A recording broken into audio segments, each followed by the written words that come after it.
Gauravani Pracharane Nirvishesha Shunyavadi Paschachadesha Tarane Sri Krishna Chaitanya Pramanityananda Shri Advaita Gadadha Shivasadi Gaura Bhaktivinoda Hare Krishna Krishna Krishna Hare Hare Hare Rama Rama Rama Hare Hare Vanchkalpatrubhyascha Kripa Sindhu Bhyevacha Patitanam Pavanebhyo Vaishnavebhyo Namo Namo. So devotees, Prabhupada's in Los Angeles. A number of challenges and problems of different sorts have been mentioned, described. I think you'll remember. And the last thing was about, what about?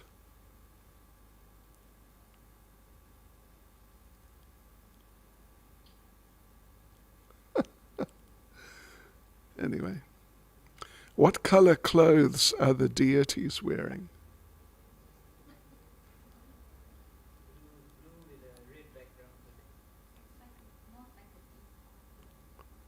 A deep purple. And what's Radharani wearing on her head?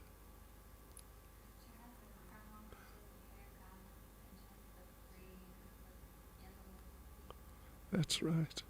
Big crown, quite big crown, yeah. We should try to be tuned in. All right. So yeah, different problems have arisen. The girl, Nandarani, senior lady, fairly senior lady, not chanting 16 rounds a day, having been instructed by the temple authorities. Oh, Krishna. Yeah. The devotees, what did the devotees in London do? Which was the last thing? It was a classic. They were allowing Mr. Parikh to give classes sitting on the Vyasasan. And Vyasasan means Prabhupada's Vyasasan, because there was no other Vyasasan in those days. Yes. And who would he sometimes talk about, Mr. Parikh? Aurobindo, Haribol, who's just in another space altogether.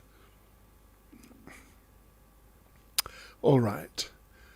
In a letter from Paris, Tamal Krishna asked Prabhupada philosophical questions about the perfection of the spiritual master, and Prabhupada answered fully but sternly.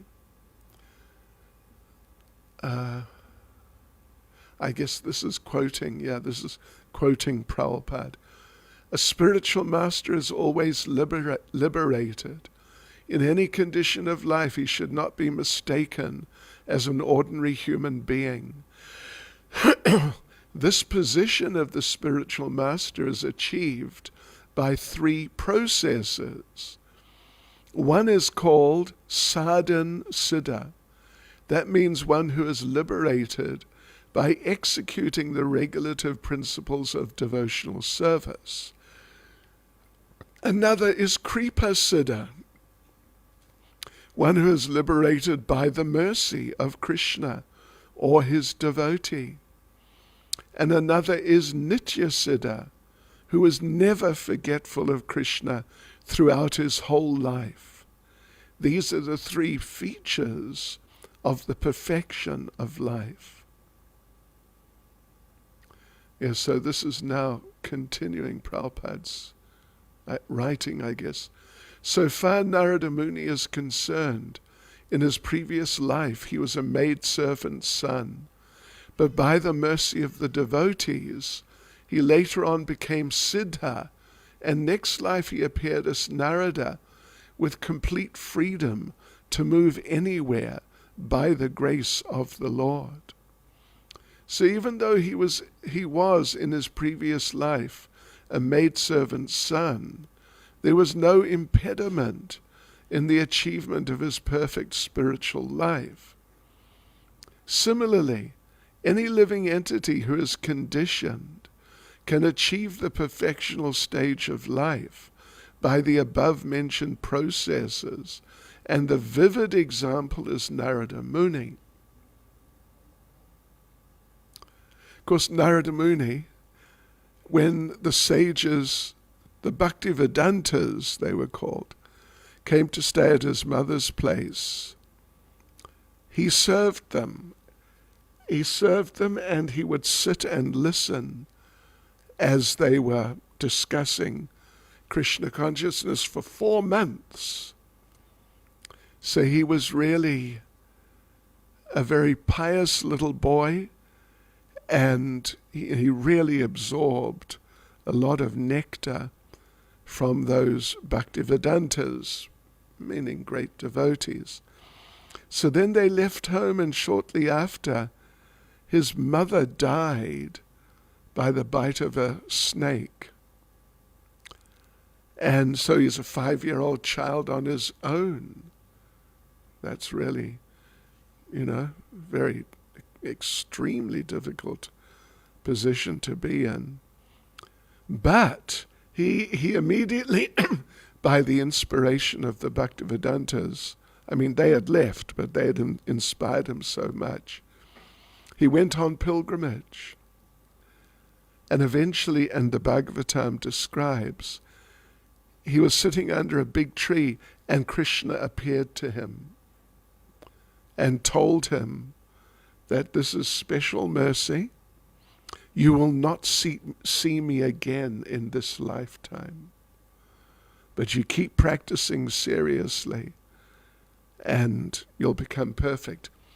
So therefore, Narada Muni, and there are examples actually in the Nectar of Devotion, but Narada Muni is a combination of Kripa Siddha, by the mercy of the great devotees, then by the mercy of the Lord who appeared in front of him, and then through his very serious practice, because he was not perfect, so he was performing sadhana bhakti very, very seriously. So he's Kripa Siddha and Sadhana Siddha at the same time. And the Nectar of Devotion, if you read through that, you'll see there are other examples of devotees who became perfect by a combination of both. Right. So I do not know why you've asked about my previous life, whether I was subjected to the laws of material nature. So even though accepting that I was subjected to the laws of material nature, does it hamper in my becoming spiritual master? What is your opinion? From the life of Narada Muni, it is distinct that although he was a conditioned soul in his previous life, there was no impediment of his becoming the spiritual master. This law is applicable not only to the spiritual master, but to every living entity. So far I'm concerned, I cannot say what I was in my previous life. But one great astrologer calculated that I was previously a physician and my life was sinless. Besides that, to corroborate the statement of Bhagavad Gita, Shuchinam Srimatam Gehe, Yoga Brashta Bijayate, which means an unfinished yogi takes birth in rich family or born of a Shuchi or pious father. By the grace of Krishna, I got these two opportunities in the present life, to be born of a pious father and brought up in one of the richest aristocratic families of Calcutta, Kashinath Malik. The Radha Krishna deity in this family called me to meet him, and therefore last time when I was in Calcutta, I stayed in that temple along with my American disciples.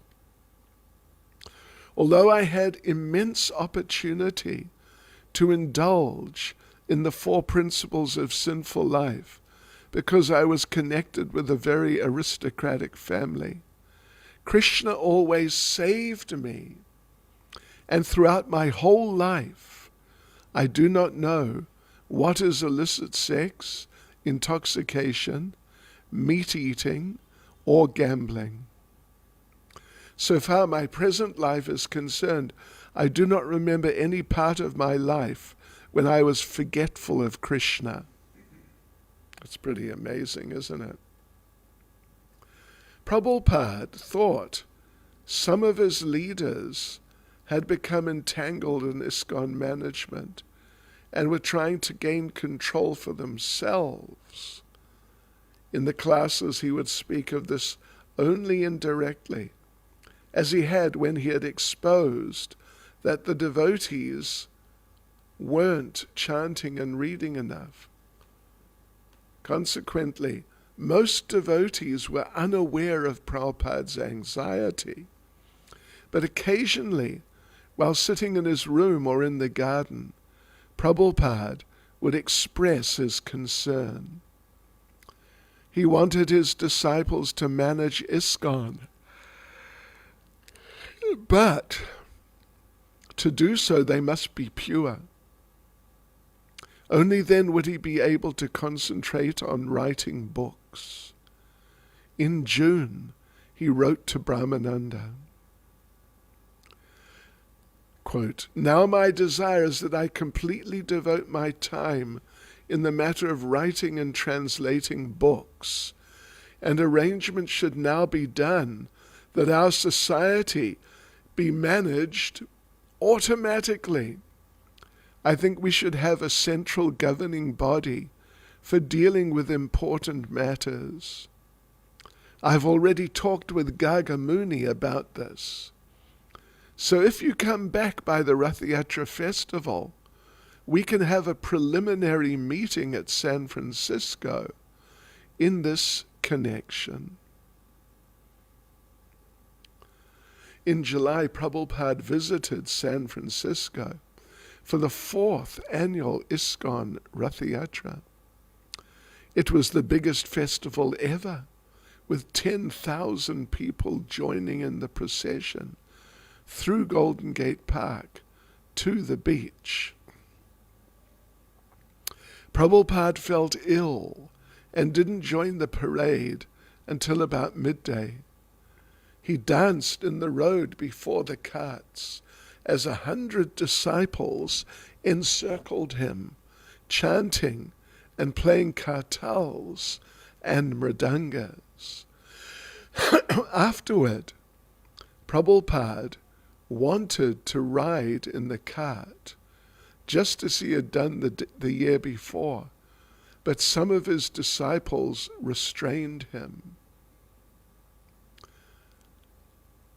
A gang of hoodlums, they said, had caused trouble earlier, and for Prabhupada to ride on the cart might be dangerous. He disagreed, but finally relented and rode in his car to the beach. At the Family Dog Auditorium on the beach, Prabhupada began his lecture. "I want to thank you all for coming. Although I am not well, I felt it my responsibility to come, as you have so kindly attended Lord Jagannath's Rath Yatra festival. I felt it my duty to come and see you and address you." His voice was frail.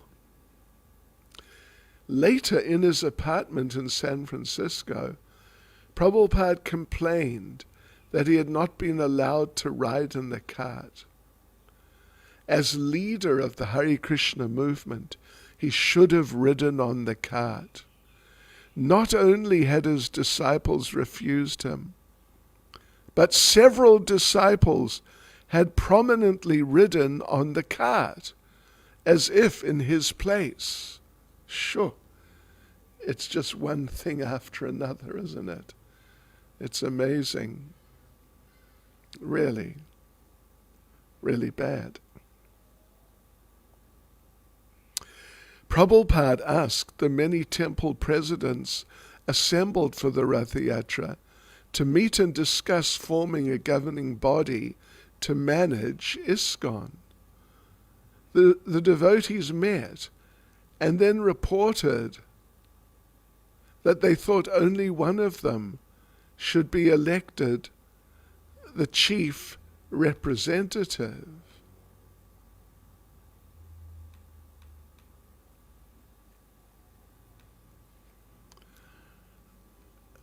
They hadn't understood the strength should be in a group, Prabhupada said, not in a single individual.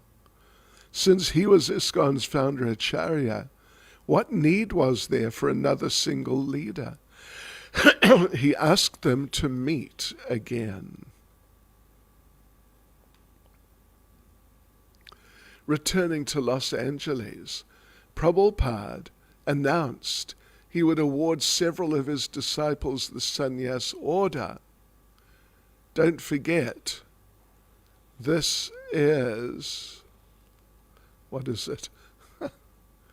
1970, I think. Gosh, I don't know. What is it?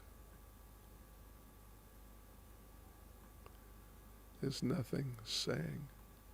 Anyway, I think it's 1970. So, the most senior devotees have been devotees for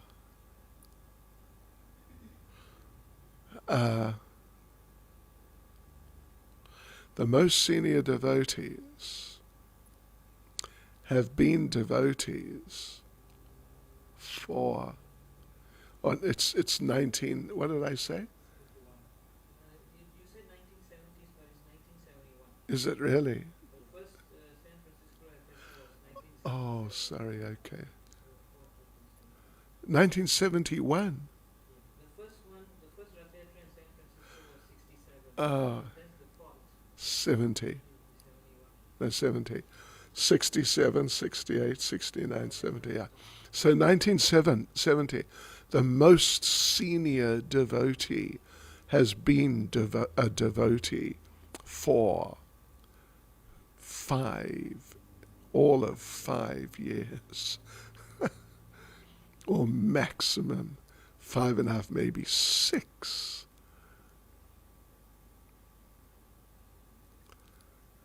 How long have you been a devotee? 7? 10. Ha! Sure. Yeah. What to speak of sannyas? Anyway, okay. 5 years, 6 years, say 6 years. Okay, where am I now? Oh yeah, okay. The devotee community excitedly prepared for the festival.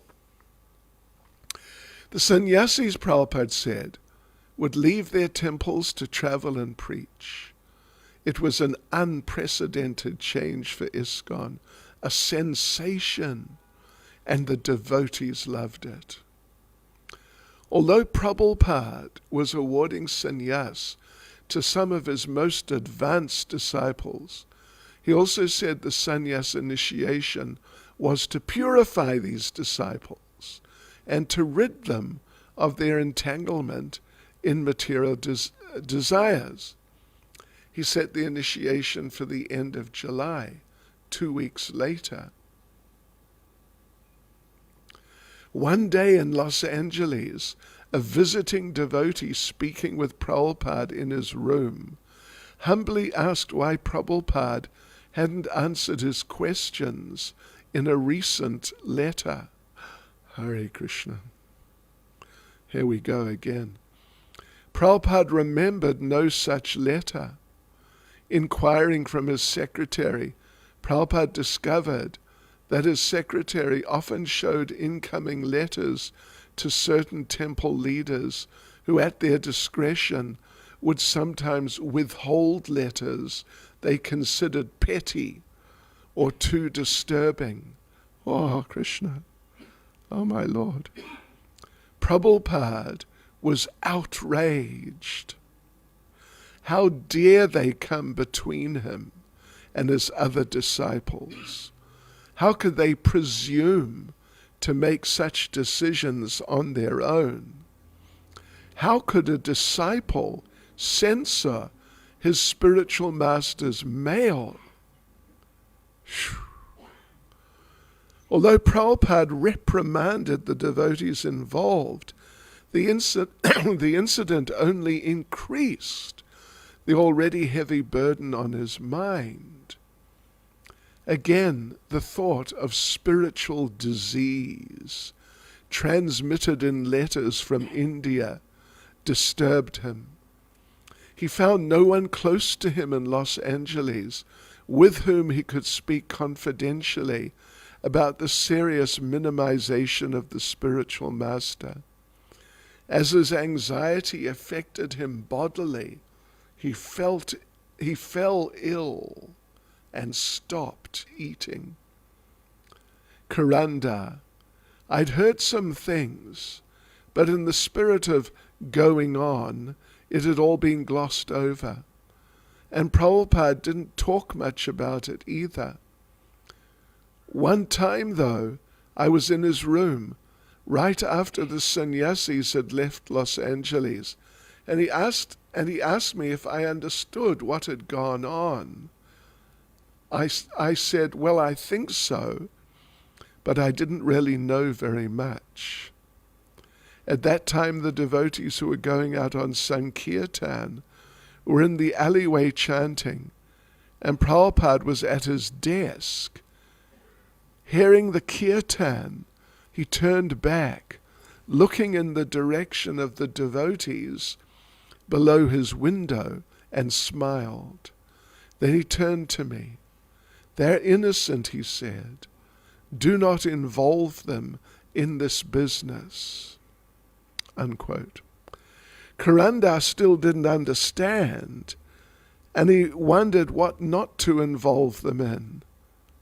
He did know, however, that a shadow was hanging over the heads of the sannyasis, because now it's already, it must be, the initiation's already taken place.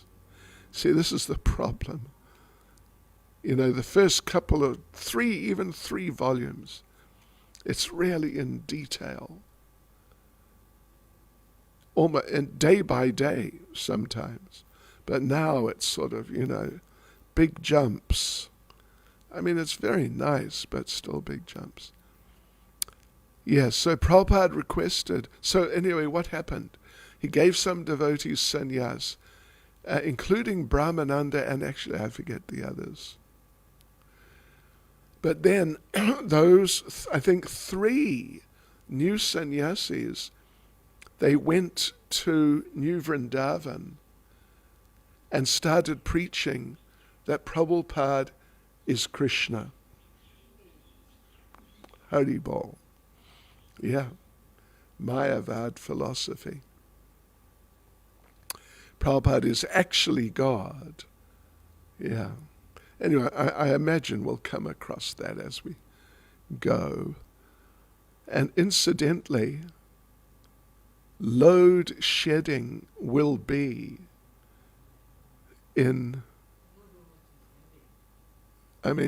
will end in 2 minutes, or, you never know, but is scheduled for 2 or 3 minutes. So we're going to finish. Well, actually, you know what I'll do? I'll just unplug the whole thing.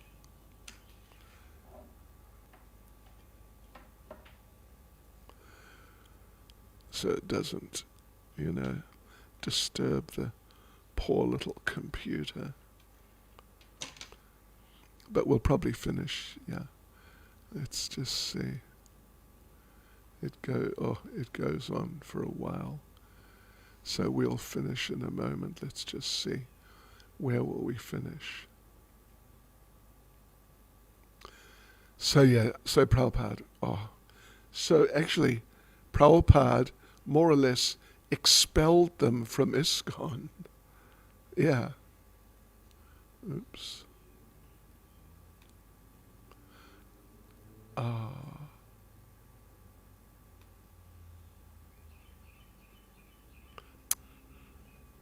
I disconnected the internet. Okay. Hare Krishna. Srila Prabhupada ki jai. Sorry.